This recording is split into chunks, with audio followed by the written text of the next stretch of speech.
Hi అండి అందరికీ. అందరూ ఏం జేస్తున్నారు? ఈరోజు నేను మడత కాజా జేస్తున్నానండి.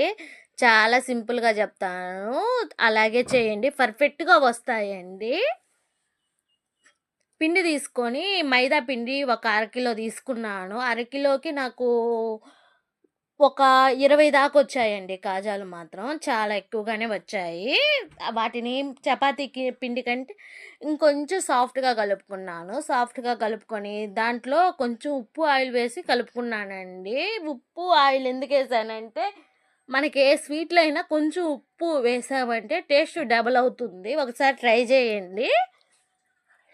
అవి చూడండి చపాతీల్లాగా చేసుకొని ఒకదాని పైన ఒకటి యేసుకుంటూ ఆయిల్ అప్లై చేసుకున్నాను.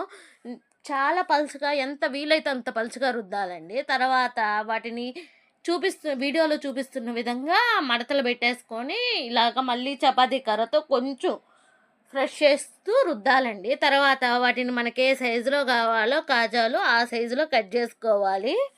ఆలోపు ప్యాన్ మీద ఆయిల్ పెట్టుకొని ఆయిల్‌ని మీడియం ఫ్లేమ్‌లోనే కొంచెం గోల్డెన్ బ్రౌన్ వచ్చేదాకా వీటిని జాగ్రత్తగా ఫ్రై చేసుకోవాలండి. ఒక్కోసారి పేలుతాయి.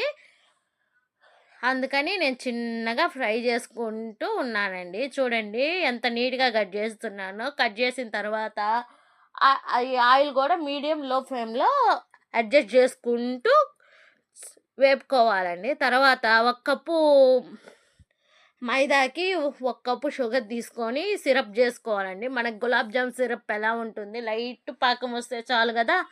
అలాగే పాకం రానిచ్చుకోవాలండి. ఇవి ఫ్రై అయిన తర్వాత దాంట్లో వేసుకొని ఒక 5 నిమిషాలు ఉంచేసుకొని తీసేసుకోవటమేనండి.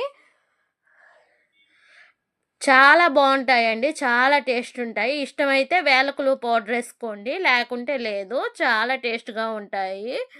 చాలా బావుంటాయండి. ఒక్కసారి ట్రై చేయండి. మా చెర్రీకి చాలా ఇష్టం నేనివి చేస్తే. ఓకే అండి. బాయ్ అండి.